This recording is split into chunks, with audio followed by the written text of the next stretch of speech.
Hello, everyone. Welcome to our second episode of Flash Forward Fridays, where you can hear about STEM in the professional world. I'm Advika Arunkumar, Operations Coordinator for the Londonderry High School Robotics team. With me today is professional volunteer Frank Grossman, Director of FIRST New Hampshire and New England FIRST board member. Frank has been involved in FIRST for 18 years. However, he's also experienced in the world of tech entrepreneurship. Frank, along with his co-founder, first formed New Mega Technologies, a company developing tools for other software developers to find problems in their software. Frank and his co-founder then created an incubator for new companies by which they created Mindreef, a company which was later sold to Progress Software. Welcome, Frank. Thank you. So at a high level, what did your positions at Mindreef and New Mega Technologies entail? And what does your position in First New Hampshire entail as well? If you could give us a little brief. Sure. With New Mega Technologies, that was only a few years out of college. Worked at Wang Labs for a little bit, and then the business partner I met there, and I started up New Mega. And at the beginning, it was working around the clock to create products. Eventually, we started hiring people, and that was pretty interesting. And then got up to around 100 people. We ended up hiring a CEO since we weren't as experienced at running companies and more into the technology.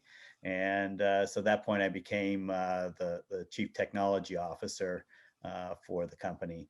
And that was all the way till we got the company sold. And daily stuff there was anywhere from inventing new software and prototyping it to working with personnel and hiring people and issues around that to interacting with the rest of the world. We were very close to Microsoft then, back when Bill Gates used to know who we were, because we interacted with Microsoft a lot. We worked with Intel a lot.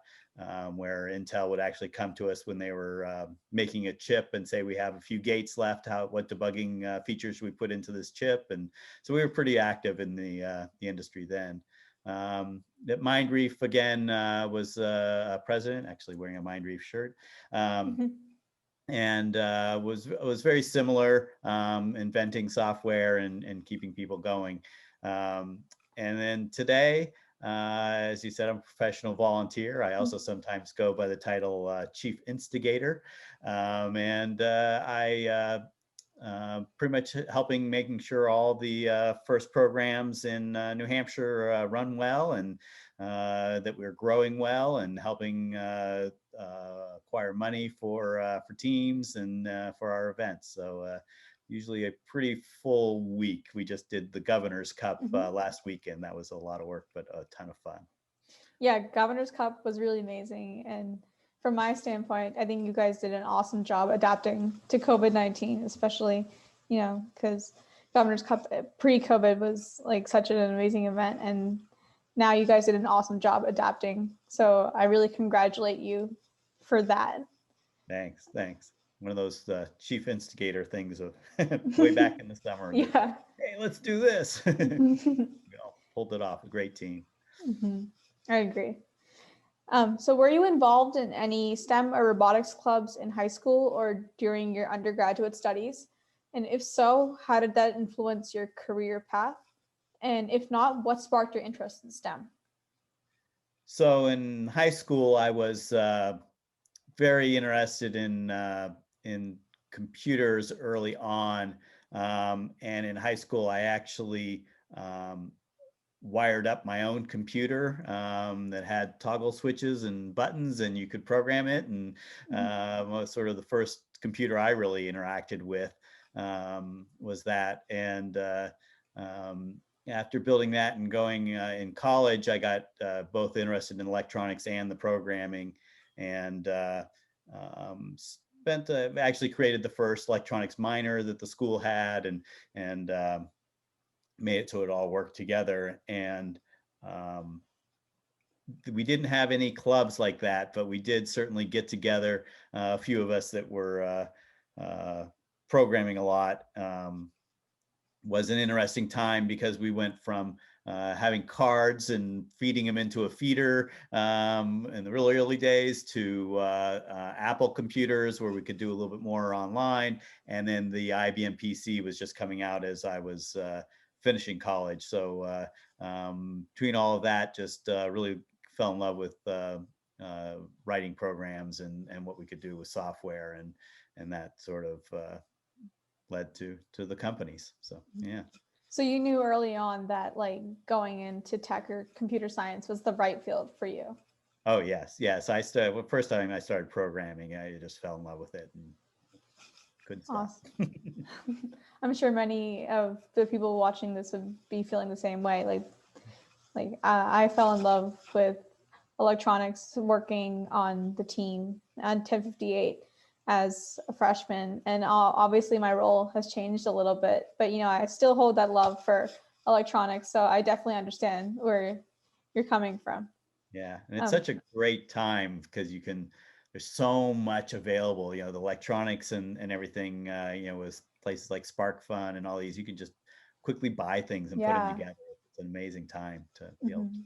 to doing that.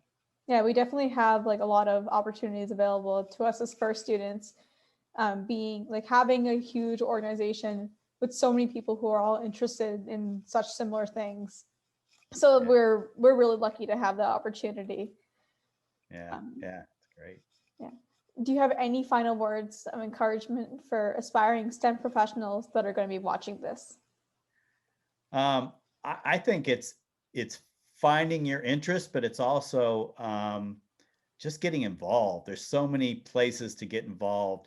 And when we had our companies and we were hiring people, we were hiring people with interesting backgrounds to solve problems. And so it wasn't, it was a computer company, but I would say the majority of people didn't have computer science degrees, right? So we were a fast moving company, especially Numega, and inventing new stuff that had never been done before. And people just, you can tell when a person is a problem solver, and so if you love that problem solving stuff, just find ways to do it, and play with things. Like I said, I wire wrapped a computer with no idea, just looking at a magazine and trying to buy parts, and needed the microprocessor from that was from Texas Instruments, and I remember was visiting somebody and there was a Texas Instrument factory nearby, and I couldn't get a hold of the chip, but I just went up and talked to them, and they were like, here's a student that wants a chip. Sure. They got me actually a couple, so I had an extra, and gave me the microprocessors, and that's got my computer running. So it's just, yeah, ask people, get involved, and have fun. Well, thank you so much, Frank, for your time today. I'm sure everyone watching this will enjoy your experiences and your advice for their career development in the future. And thank you so much for coming today. Oh, certainly, Peter. That's great. Okay. Well, we're all looking forward to seeing you guys on our next episode of Flash Forward Fridays. Hope you guys enjoyed today's episode. We'll see you later, and bye-bye.